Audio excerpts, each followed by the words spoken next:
Selamat datang di channel Kisah Horor. Assalamualaikum warahmatullahi wabarakatuh. Sebelum kita memulai ceritanya, kami ucapkan terima kasih sudah mendengarkan kisah ini. Dan bagi teman-teman yang sudah subscribe, like dan share video kami, semoga kebaikan teman-teman dibalas kebaikan yang berlipat juga. Pada kisah horor kali ini, kami menceritakan tentang santet kuno dari Kalimantan, yaitu racun sangga. Santet mematikan dari Kalimantan. Racun sangga adalah salah satu ilmu hitam yang dipercaya berasal dari tradisi mistis suku Dayak di Kalimantan. Santet ini dikenal sangat berbahaya karena tidak langsung membunuh korban, melainkan menyiksa mereka secara perlahan hingga kematian datang dengan cara mengerikan. Ciri-ciri santet racun sangga: korban tidak langsung mati, tetapi mengalami penderitaan berkepanjangan. Tubuh terasa panas seperti terbakar dari dalam. Muncul luka-luka di tubuh yang mengeluarkan cairan hitam atau nanah. Beberapa korban mengalami perubahan fisik, seperti kulit bersisik atau mata berubah warna. Korban sering mengalami mimpi buruk, biasanya melihat bayangan hitam atau makhluk menyeramkan, merasa selalu diawasi, atau mendengar suara bisikan. Kadang-kadang tubuh korban bergerak sendiri atau mengalami kejang misterius. Sulit disembuhkan dengan pengobatan medis. Pemeriksaan dokter biasanya tidak menemukan penyakit fisik yang jelas. Obat modern tidak berpengaruh, bahkan kondisi korban semakin memburuk. Hanya bisa disembuhkan dengan ritual spiritual tertentu. Racun sangga biasanya dikirimkan oleh dukun hitam yang menguasai ilmu ini. Metodenya bisa bermacam-macam, seperti menggunakan media boneka atau benda milik korban yang ditanam dengan racun mistis, mengirimkan makhluk gaib untuk masuk ke dalam tubuh korban, melalui makanan atau minuman yang telah diberi mantra khusus, melalui udara, di mana korban tiba-tiba merasa sakit setelah melewati tempat tertentu. Cara mengobati atau menangkal racun sangga yaitu mendatangi dukun putih atau orang yang paham ilmu spiritual untuk membersihkan energi negatif dari tubuh korban, menggunakan garam, kunyit, atau tanah kuburan yang sudah disucikan sebagai penangkal, melakukan ritual tolak bala dengan mantra khusus, agar kekuatan racun sangga tidak semakin kuat, mengembalikan santet ke pengirimnya dengan ritual tertentu, sehingga si pelaku terkena kutukan sendiri. Konsekuensi bagi pengirim santet: ilmu hitam seperti racun sangga memiliki hukum sebab akibat. Jika ritual tidak dilakukan dengan sempurna, atau jika korban berhasil melawan, maka si pengirim bisa terkena efek balik yang lebih buruk. Banyak cerita beredar bahwa orang yang mengirim racun sangga berakhir dengan kematian mengenaskan, seperti tubuh membusuk hidup-hidup, mengalami gangguan jiwa karena diteror makhluk gaib, meninggal dalam kondisi mengenaskan, misalnya mata mencair atau tubuh mengeluarkan darah hitam.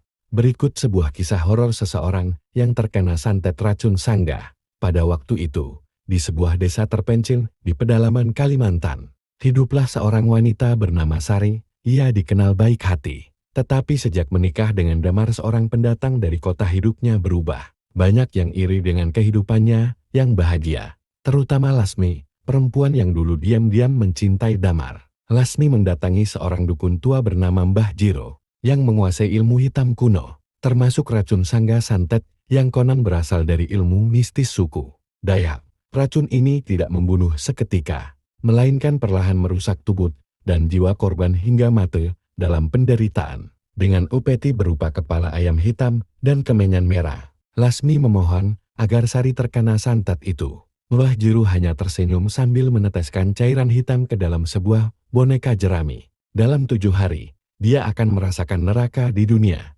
kata dukun itu. Keesokan harinya, Sari mulai merasakan perubahan. Tubuhnya sering lemas, napasnya berat, dan setiap malam ia bermimpi buruk tentang bayangan hitam yang menatapnya dari sudut kamar. Namun, yang paling aneh adalah munculnya sisik-sisik kecil di kulitnya, seperti ular. Damar mulai cemas dan membawanya ke dokter. Tapi hasil pemeriksaan menunjukkan bahwa Sari sehat. Namun, setiap hari keadaannya memburuk.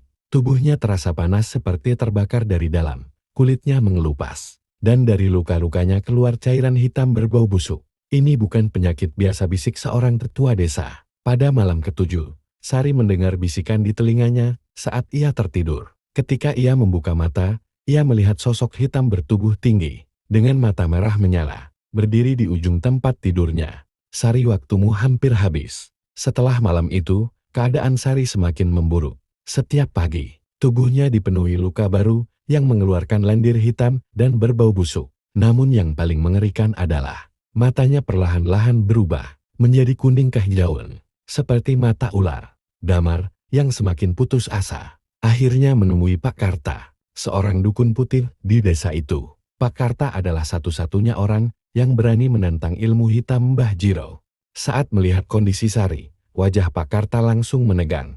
Ia berbisik, ini racun sangga, ilmu hitam paling mematikan. Jika tak segera dihentikan, tubuh dan jiwanya akan menjadi wadah bagi makhluk gaib. Pak Karta segera melakukan ritual pembersihan. Ia menaburkan garam dan kunyit ke tubuh Sari, lalu membaca mantra-mantra pelindung. Namun, saat itu juga, Sari menjerit kesakitan. Tubuhnya melenting, dan dari mulutnya keluar suara mendesis seperti ular. Dia sudah separuh jalan menuju kematian. Saya butuh waktu semalam untuk menahan santet ini. Kalian jangan tinggalkan rumah apapun yang terjadi. Malam itu, suasana rumah terasa lebih mencekam.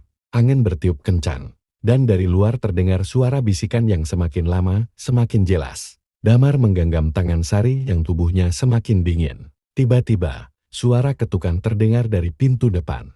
Tok, tok. Damar menelan ludah. Tidak mungkin ada tamu tengah malam begini. Jangan buka pintunya, seru Pak Karta. Tapi ketukan itu berubah menjadi gedoran keras. Blar, blar, blar. Sari, keluarlah. Suara seorang wanita terdengar. Damar mengenali suara itu. Itu suara Lasmi. Pak Karta menggenggam sebilah keris dan menghadap ke pintu. Dengan suara tegas, ia berteriak, "Pergi kau, perempuan terkutuk. Aku tahu kau biang keladinya." Tiba-tiba, pintu rumah bergetar hebat, lantai terasa bergetar, dan dari celah-celah kayu, mulai merembes darah hitam.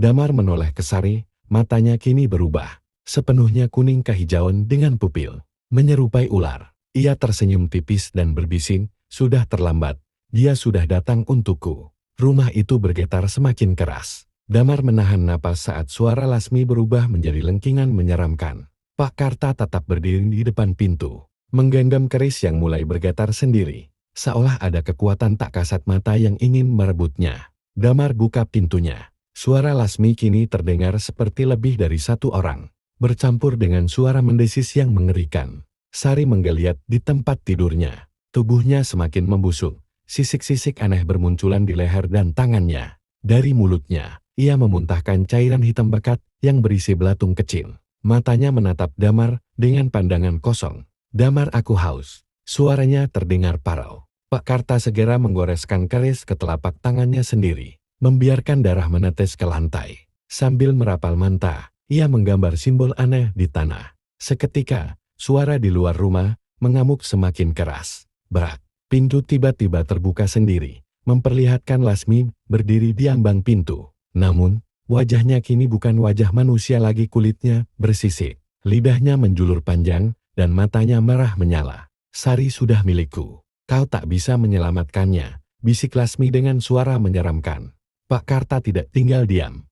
Dengan cepat, ia mencabut sesuatu dari kantongnya. Segumpal tanah kuburan yang dicampur dengan garam dan melemparkannya ke arah Lasmi seketika. Lasmi menjerit kesakitan. Tubuhnya mengeluarkan asap hitam. Sari yang tadinya diam, tiba-tiba menjerit keras. Tubuhnya kejang-kejang. Dan dari mulutnya, keluar suara seperti makhluk melata yang sedang marah. Damar menahan tangannya, air mata mengalir di wajahnya. "Sari, bertahanlah." Pak Karta segera memegang kepalanya dan berbisik, "Racun sangga ini harus dikembalikan kepada pengirimnya." Ia lalu menggenggam kerisnya dan menancapkannya ke tanah tepat di antara kaki Sari. Seketika, angin kencang berhembus masuk ke dalam rumah, membentuk pusaran hitam yang berputar mengelilingi tubuh Sari dan Lasmi.